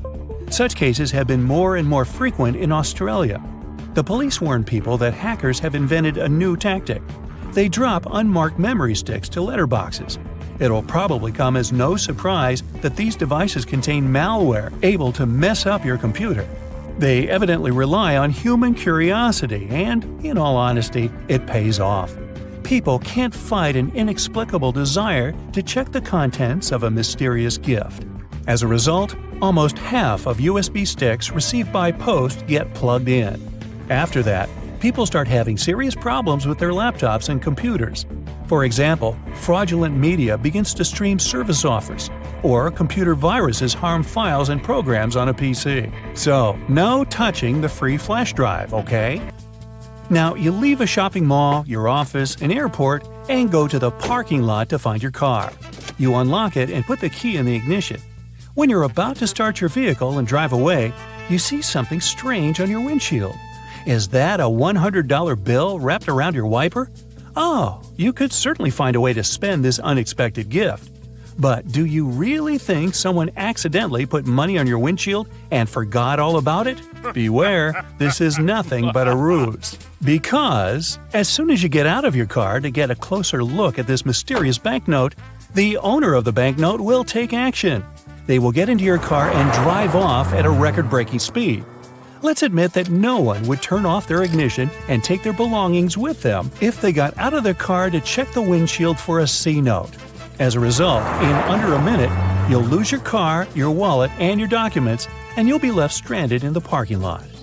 People have recently started to find some article of clothing, like a shirt for instance, lying on their windshield or wrapped up in their wipers. If you ever happen to be one of these people, don't fall into this trap and don't try to remove the object. Just get in your car and drive away as fast as you can from the place you were parked. This seemingly misplaced garment is actually a new con being used by muggers and thieves. It works like this. If you see some random piece of clothing that prevents your wipers from moving or obscures your view, your first reaction will be to remove it, of course. But while you're distracted untying it or trying to get it off, the criminal has plenty of time to jump you. The most common place for this sort of scam is parking garages. They're usually badly lit and pretty deserted, which means there are few witnesses around and plenty of dark spaces for the attacker to lie in wait. Now, if one day you come home and notice some graffiti or markings on your door or house, call the police immediately. Even if it just looks like a teenage prank or a simple scratch, it's better to be safe than sorry, because burglars use certain marks to tell other criminals different things about your house. For example, something resembling a Roman numeral 2 means that the homeowners are rich, so the place is a great target. On the other hand, a crossed circle tells other burglars that there's nothing valuable to take from the house. Kinda makes you want to mark your own house like that. Now, a long horizontal rectangle divided into 4 parts means the place has a big aggressive guard dog. A triangle divided into 2 parts by a vertical line tells criminals to hit the place only at night, while a reversed one says that a house or apartment is free after dinner. And something looking like a combined A and K lets their fellow burglars know that the house is always full of people. Hey, did you know there's even a fraternity for burglars who love to steal desserts named Iota Grab a Pie? Sorry I made that up. A new trick being used by car thieves, and that's the trick with a coin. They slip it into the space between the door and the door handle. When a car owner thinks they've locked the door with a remote, the vehicle is, in fact, still open. The coin prevents the lock on one of the doors from working. As soon as the owner walks away from the car, the thief has no problems at all opening the door and driving away. Another trick. As soon as there's some public gathering, a big party, or even a busy day at the mall, car thieves make an announcement over the PA system that a particular car, chosen by them of course, has blocked their vehicle in and they can't leave. As soon as the owner comes out to move his car, a group of guys start to act. They assume, and for good reason, that the person is carrying the key to his car. You're walking along the riverbank. It's quiet, save for the water's peaceful burbling. The hot Georgia sun beats down on your neck. That's when you notice something strange on the ground. Looks like a quarter-sized black coin with a weird pattern on it. You bend over for a closer look. Is it a coin? This thing looks like an ancient seal with a symbol carved in it. It's probably from some long-lost civilization. You could sell it and make a fortune. You crouch down on one knee to pick up your newfound treasure. As soon as your finger touches it, you pull your hand back as fear wells in your gut. It's hairy. You go to pick it up again, digging your nails in the dirt around it to pull it out of the ground. That's when it moves. Your heart jumps in your throat. It's pounding so hard you can feel it in your head. The fear turns to horror when the coin wiggles its way out of the ground. It's no ancient treasure, it's a huge spider. A ravine trapdoor spider, to be precise. This hard coin-looking growth on the back of its body serves as a shield. The 8-legged terrors burrow into the ground and plug it like a cork, so hungry enemies can't get to them. Or, giant confused humans like you. The spider is venomous, but its bite isn't toxic to humans. Whew, lucky you. But I didn't say you wouldn't feel it. Best stay away from those sizable pincer-like fangs. Ow! Well, so much for your riches. Perhaps fortune awaits you in Mexico's Baja California peninsula. You're walking on dried-up ground when you notice a long white stripe up ahead. You get closer. Oh, looks like a super long worm, you think to yourself. But it doesn't move like any worm you've ever seen. That's when you see it has arms and a head. This pale creature with black beady eyes is a Mexican mole lizard. It lives in the ground where all its dinner of insects and termites hang out. It rarely comes out, so you're pretty lucky to have seen this bizarre reptile. Now you're in a rainforest in northeastern Australia. Ahead, half hidden among the trees, you notice something large and round. This mysterious figure lying on the ground is covered in black hair. At first, you think it's a bear curled up sleeping. But that wouldn't make any sense. There are no bears down under. You're getting closer when a twig snaps under your foot. The thing hears you and springs to its legs. It turns to you, and you now see this is a bizarre and beautiful bird. That black hair is actually a thick coat of long, fine feathers. This formidable fowl has a bright blue head with a large horn on top. It stands on two powerful legs with a dagger-like claw on each foot that can be as long as your hand.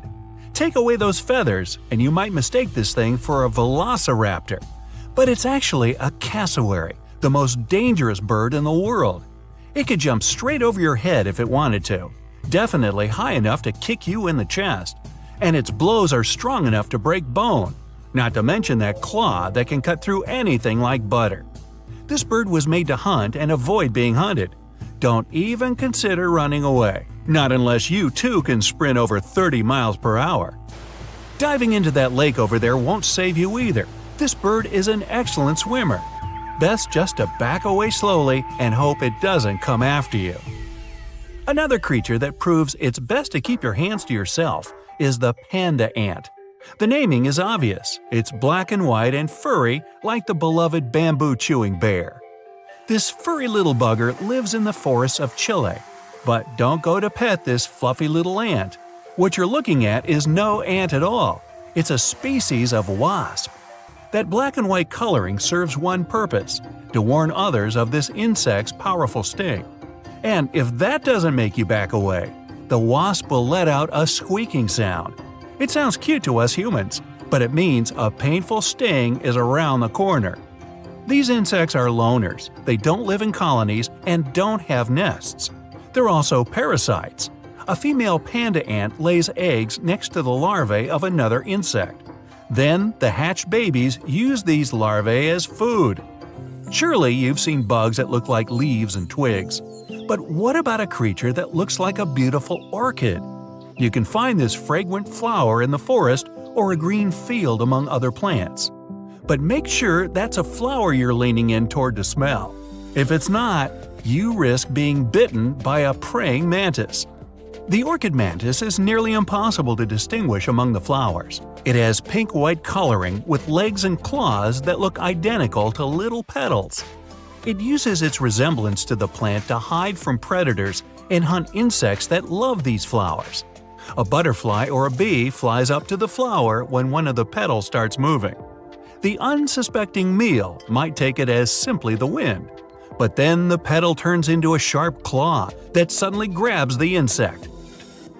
Now imagine you're in the jungles of Costa Rica.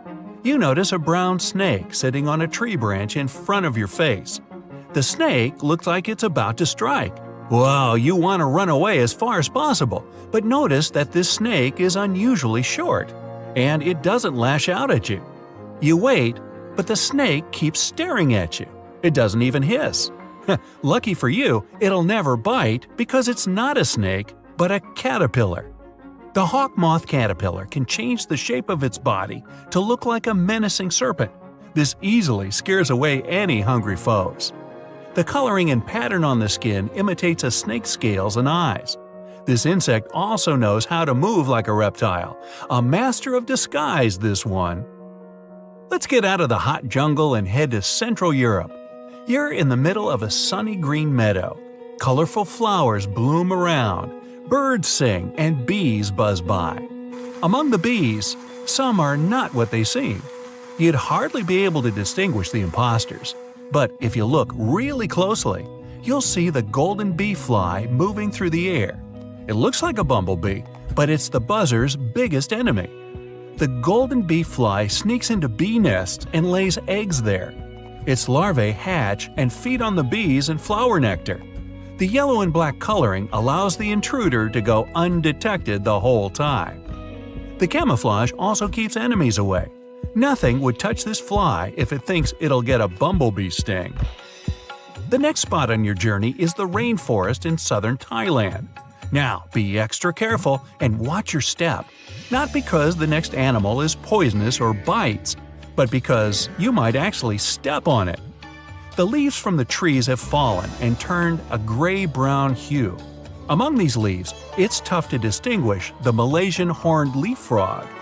Its body shape, coloring, and especially those pointy growths coming out above its eyes, all allow this amphibian to hide perfectly among the fallen foliage.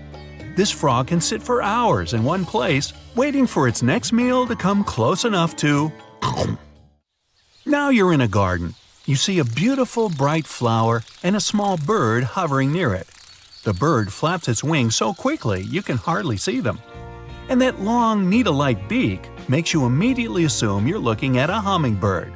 But as soon as you get closer, you realize this is not a bird, but an insect. Fortunately, the hummingbird hawk moth isn't venomous and doesn't sting. It's just a lovely little creature that decorates the garden with its presence. Many people even grow plants rich in nectar to attract these moths. Hey, that's an idea. The Baltic Sea anomaly.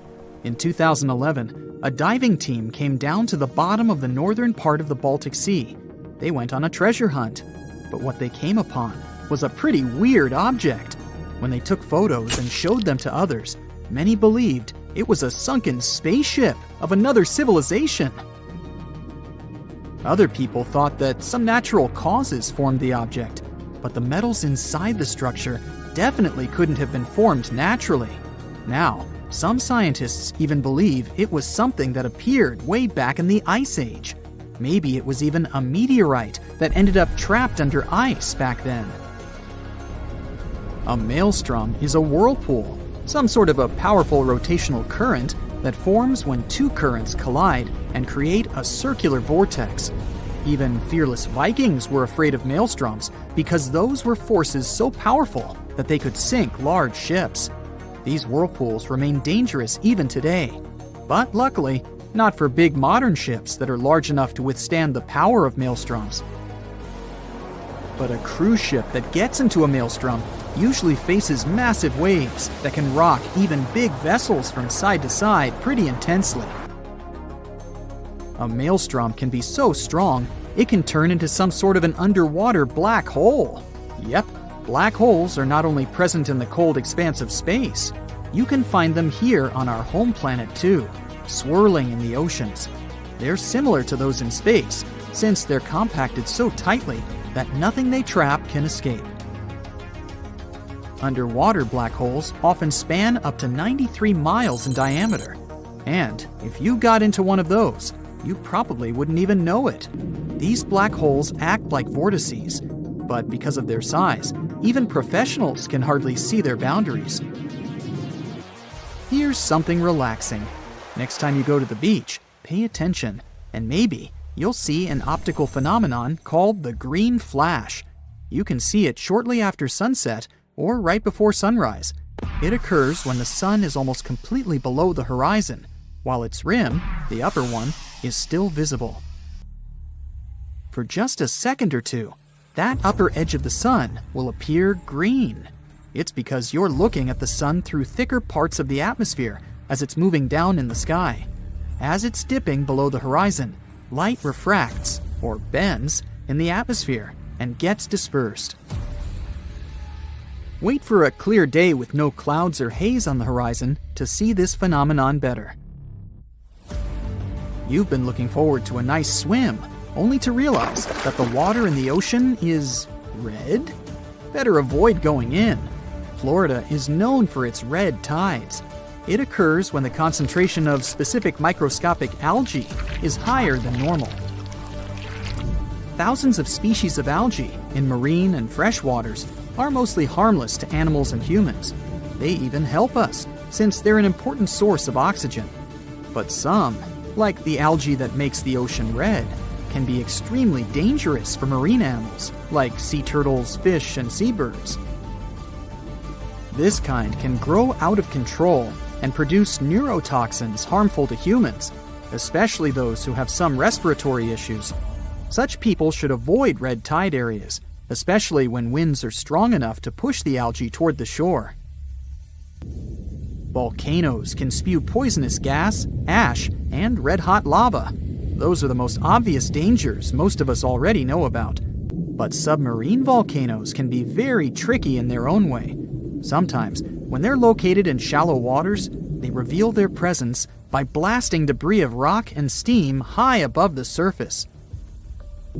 Since submarine volcanoes are surrounded by an unlimited supply of water, they can behave differently from those on land. When they erupt, seawater gets into active submarine vents. Lava can be spreading across a shallow sea floor, or sometimes even flowing into the sea from land volcanoes. When in water, it may cool down so quickly that it shatters into rubble and sand. So, there are large amounts of volcanic debris left there. You know those popular black sand beaches in Hawaii? That's how they formed. Hot lava and powerful eruptions certainly don't sound safe, but submarine volcanoes in deeper waters are equally dangerous.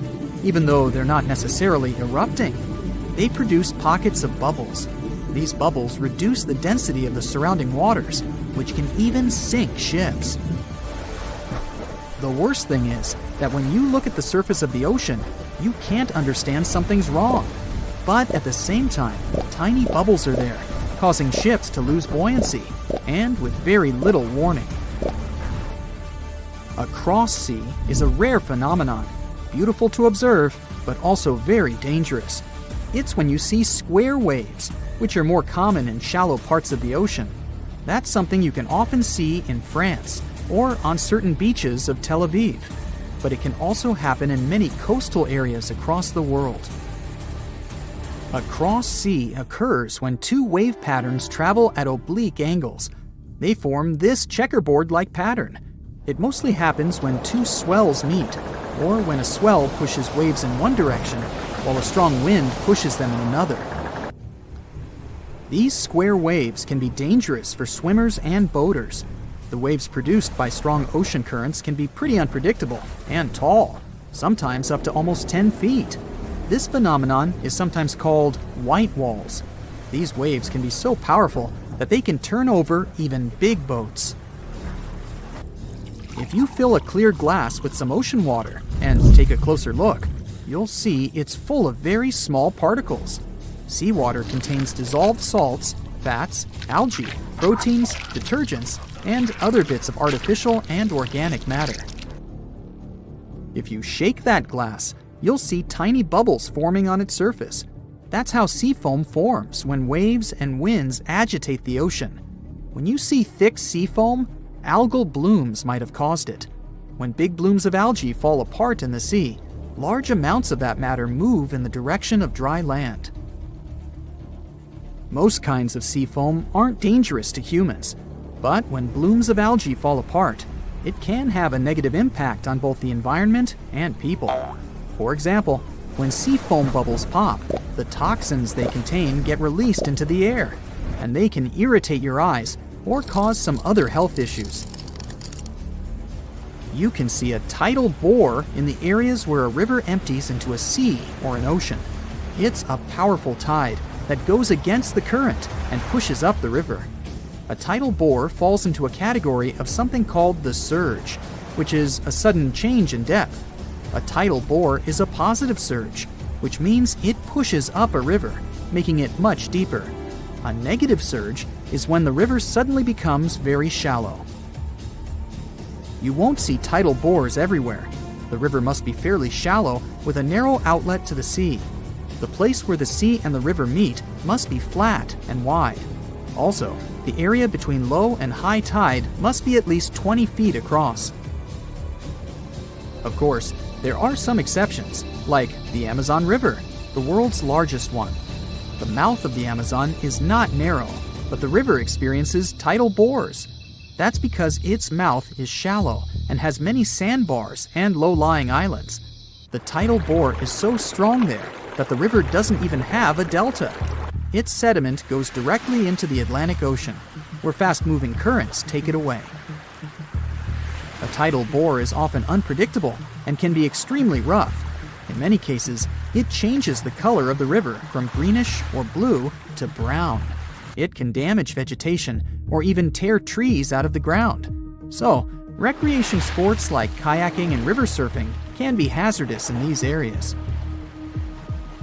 Even if you just want to take a look at a tidal bore, be careful. Tidal waves can sweep over lookout points and drag whatever or whoever is there into the churning river. You're playing fetch with your doggy when all of a sudden you see something falling down from the sky. It's glowing and has a large tail behind it. It's speeding down at an alarming rate, getting ever closer. You try to grab your pooch to take it inside, but it goes stubborn, barking and growling. But then you look up and notice the shining UFO becoming more like a ball, and it looks like it's heading towards you. You run around your backyard trying to catch your hound, but this time it thinks you're playing with it and runs away from you. You improvise and chase it to go inside the house, and great timing too. The object in the sky flashes so brightly you can't even look at it, and then boom! It's like a small piece of the sun just crashed right behind your house. You leap behind a couch and try to take a look at what happened. Your neighbors knock on your door to see if you're all right. Once you open to them, they all flood in with their cameras. You collect yourself and head back to the backyard where everyone is gathered round. You make your way to the object, and you can already feel the warmth it gives off. It looks like a regular fist-sized rock lying in a hole in the ground. You observe it from all corners and try to get the best angles. You once read that you shouldn't pick up a meteorite if it ever lands in your backyard. You can't find your gloves, but instead you cut off some fresh aluminum foil to grab hold of the rock. You head back outside and see someone already touching it and taking selfies. You immediately rush to the scene. You take the rock from the onlookers and place it in a Ziploc bag to protect it from humidity or anything in the atmosphere that could potentially damage it. It's still wrapped in the foil, too. A large meteorite would be too hot to touch if it fell from the sky, but something about that size would cool down before hitting the ground. By grabbing it with your bare hands, you may contaminate the meteorite with skin oils and microbes that could harm its surface. Anything that falls from space isn't meant to be played with like a toy. So you take it away and all the neighbors disperse. Sorry everyone, but the party's over. You call the space agency and they rush over to collect the sample from you. A few days later, a severe storm comes to your neighborhood and you see a billboard on the other side of the street falling down from the wind. And then all the lights go off. Ah, great. When the raging is over, you grab your toolbox and go outside to fix the electrical works. What a way to spend your Sunday. You make your way to the shed, but a large puddle of water on your grassy lawn is in your way. No big deal, you just go around it. But a little voice inside your head tells you to stop and deal with that. Ah, come on. You put the tools down and get in some proper gear to clean up that puddle. Though it may sound kinda cool to have a mini lake in your backyard, you're essentially creating a breeding ground for mosquitoes and other pests to thrive. You wouldn't want a swarm of those buzzing blood drinkers keeping you up all night and leaving you itchy every day. Also, having a pet around unsupervised could be hazardous, as it may take a lap from the contaminated water. And what's even worse is that this puddle is right next to the electrical chamber, which is a recipe for disaster. So, after a long day, you manage to dry up the stagnant water and fix up your lawn as well. You fix the electricity issue too, and are able to enjoy the rest of the day with your dog. You're enjoying some delicious burgers in your backyard. You take a few bites and reach out to munch on some fries, but you grab onto something that doesn't feel too French fry-y. You take a look and see a full-grown wasp crawling around your lunch. You get up and go into a full freak-out mode, tossing your burger away and running inside your house.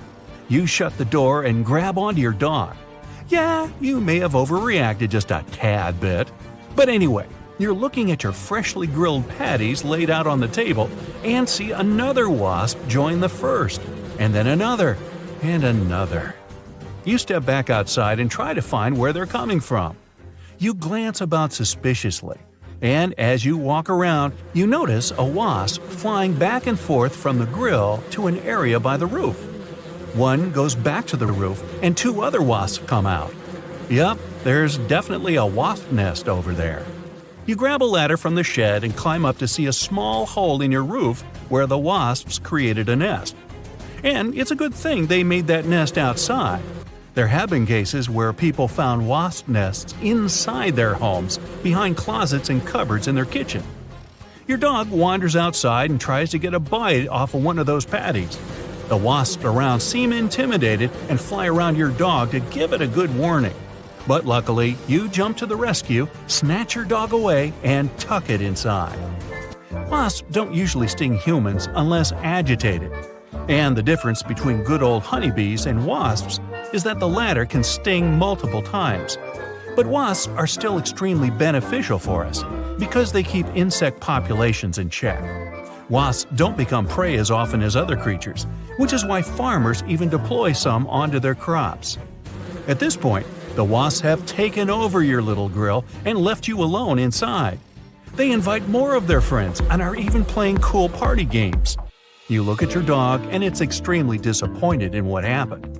The best thing to do in such a situation would be to call pest control and move the nest to another location. It's really risky to do that on your own. But at least you can do another grill out without any wasps bothering you. Watch out for those mosquitoes, though. Another great afternoon in the yard playing with your dog. But this time, it seems distracted by a noise coming from behind the bushes. It runs all the way there and starts digging. You run over to check what's going on and find cute little puppies crying and crawling about. Amazed, you take a closer look at the puppies and notice they don't look like ordinary dogs. They have a kinda orangish shade to their fur and pointy ears. Well, congratulations! You've just found a little fox den in your backyard. Or rather, your dog found it. These babies are hungry and could use some food. But it's better to wait for their mama to come and bring some goodies. It's pretty common to see foxes around urban areas, especially places that are built in already existing fox habitats. But you're in total shock seeing one right behind your house. You count 7 cubs in the litter, and all of them seem pretty healthy and good. Many of them are playful and friendly. Some are shy and hide away. Animals can be really protective of their young, so best stay low for now. And don't let your dog around them either. The mama fox might take it as a threat, and that wouldn't be something nice to see. Foxes eat almost anything and wouldn't think twice about rummaging in trash for scraps of food to eat. You take your dog inside, again, and try to figure out what to do. Moving some cute cubs may sound like a harmless and fun thing to do, but handling such creatures at their age could potentially harm them. Any slight pressure around certain parts of their bodies can damage them. Not to mention ticks or fleas these babies may have. Being exposed in the outdoors leaves them vulnerable to all sorts of nasty vermin lurking around. So you grab your phone and call animal control to report the fox den. And once they arrive, they finally deal with this issue. Gee, what an interesting backyard you have.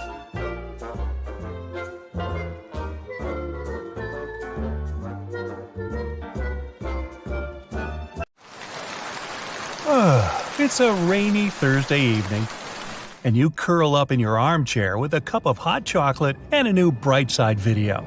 Suddenly, you notice a scary shadow above you. There's a monster on the wall with 100 legs and antenna on its head. You start dialing 911 and your mom at the same time. While you're on the phone, your guest moves at lightning speed. 2 seconds, and you can no longer see it. You grab a mop and hide in your closet. With your hand shaking, you open the browser and type "scary beast inside my house." You scroll before you finally find the right one: house centipede. Turns out it only has 15 pairs of legs, 2 well-developed eyes, and 2 long, sensitive antennae to pick up smells and vibrations. It carries venom in the legs, located by the head and near the mouth. And it can hold more than 1 prey in its legs, using them like a lasso. All this makes your guest an excellent hunter. Somehow, all the web pages you're looking at are telling you to leave the beast alone and be happy it's in your house.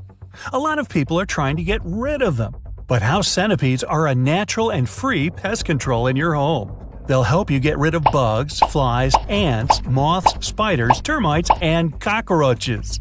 You, as a human, are simply not on their menu. They're active night hunters, and they don't leave webs or traps anywhere. They don't build nests in house either, and don't snack on your furniture, clothing, food, or pets. They move without making a sound and without leaving any dirty traces behind. House centipedes don't carry any diseases and in 99% of cases get out at night when you can't see them. They're always moving around looking for prey. Because they move quickly, you might not notice them at all. They would only try biting you if you attack them first. Even then, they can't bite through skin. It feels like a light bee sting. Nothing too crazy. This sounds promising, and you're almost ready to get out of your hiding spot. You scream like a girl. It's there again. Quickly, you don't need to feel comfortable sharing your home with this multi-legged creature. You grab a jar and a paper. It's running across the room. It's under the bookshelf. Wait for it to get out on the wall. You turn off the lights to make it feel more relaxed. It's still now. And so, it's done. You take it outside and hope it will still do the pest control job out there. You decide to secure the house from any other unwanted guests. So, house centipedes love moisture and like to hang out in bathrooms and basements most of all. You get downstairs and fill all the gaps in the floor and the walls. You check all the pipes in the bathroom and kitchen for leaks. Ah, perfect. Now it's time to go outside and remove dry leaves and twigs. Centipedes love to hide in there. It's been a busy night. You decide to watch some TV. Ouch! What a monster! It's a Goliath bird eater, the largest spider in the world.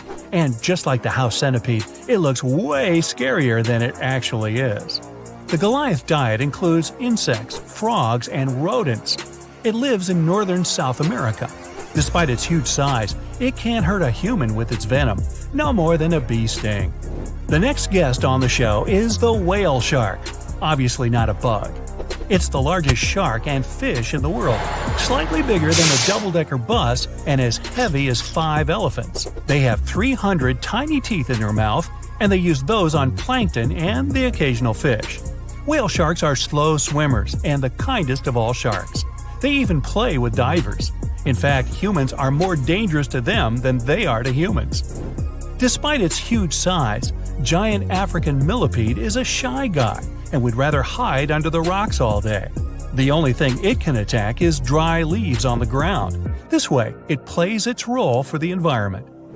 Australian thorny dragons are lizards with scary-looking spikes on their bodies. They move around the scrubs and deserts in search of ants. That's their favorite and only meal, and they can eat thousands of small ants a day. They catch them with their sticky tongues. Thorny dragons use their spikes to protect themselves against predators and won't ever attack a human. Their superpower is changing color depending on temperature. Wrinkle-faced bats live in Central and South America. They only eat fruit, and their face shape and skin helps them with it. They have terrible table manners and shove their face completely in their lunch. All the wrinkles help the fruit juices funnel directly into the mouth. Oh, what a great idea! I should try that. Aye-ayes are lemurs that live only in Madagascar. An old local superstition says meeting one of those is really bad luck. In fact, they're harmless creatures that feed on insects and larvae. They quickly tap on tree trunks to find food and take it out with their long middle fingers. Aye-ayes prefer to stay on trees and barely get down on the ground, so you're unlikely to ever bump into one anyway. If you ever visit Nepal or India and run into a crocodile with a long and narrow nose, don't panic, it's a gharial. Crocodiles are their closest relatives, but gharials are not one of them. They are their own unique species. Their weird noses are perfectly adapted to catch fish. It's their favorite food. Gharials are loving and caring parents and super shy creatures. They hide from humans and never attack them. Milk snakes look almost exactly like coral snakes, but unlike that highly venomous creature, they are completely harmless. Nature gave them those brightly colored stripes to trick prospective predators into thinking they are coral snakes. Thanks to that mimicry, they survive in different places from fields and rocks to agricultural areas and barns. Some people even keep milk snakes as pets. Yeah, but you better keep the different color patterns straight. Mata spiky turtles are super lazy. They don't even swim, but walk in slow-moving streams and swamps. They only get out of the water to lay eggs. Mata-matas don't hunt, but wait for their food to come by. When they see a fish, they stretch their neck and swallow it like a vacuum cleaner. They have to do it because their jaws can't even chew. Hey, what's the matter with you? Virginia tiger moth is as scared of you as you are of it and tries to avoid contact at all costs. Their favorite food is leaves, birch, willow, maple, walnut, cabbage, and so on. They chew on the fleshy parts and leave the leafy skeleton behind. If you really annoy them, they'll try to protect themselves. But the most serious mark they can leave behind is slight skin irritation, or some nunchuck marks if they're forced to use their martial arts. Just kidding. Vultures have sharp beaks and talons and a reputation as a bad guy. In fact, they won't hurt a single living being. Their culinary preference is animal carcasses. Yum! This way, they make the world a cleaner and healthier place, kinda like animal control. Unlike most birds that have 360-degree vision, vultures only focus on what's going on beneath them with their 60-degree vision. Giant isopods are close relatives of shrimps and crabs living deep under the sea. They have alien-like bodies with dozens of sharp claws on the belly and 4 sets of jaws to hunt. But they don't always have food around them. That's why they slow down their metabolism to save energy and constantly live in semi-hibernation. When they're in danger, giant isopods curl up into a little ball and hide so that no one can find them. The star-nosed mole is the size of a hamster and the fastest eater in the world. It presses the creepy-looking star on its nose to the soil to find out what's in 10 to 12 different places in a second. The star has 100,000 nerve fibers in it that send information to the mole's brain. Not a bad compensation for almost no eyesight and good enough to hunt insects while being perfectly harmless to humans. Tailless whip scorpions, unlike their relatives, don't carry venom or toxins and can't bite, sting, or hurt humans in any other possible way. They can't even chew, so they sit and wait for an insect to pass by and detect it with their legs. They make great pets, and owners even put them on their faces without fear. That's okay, you go first. I'll watch from over here. That's it for today. So hey, if you pacified your curiosity, then give the video a like and share it with your friends. Or if you want more, just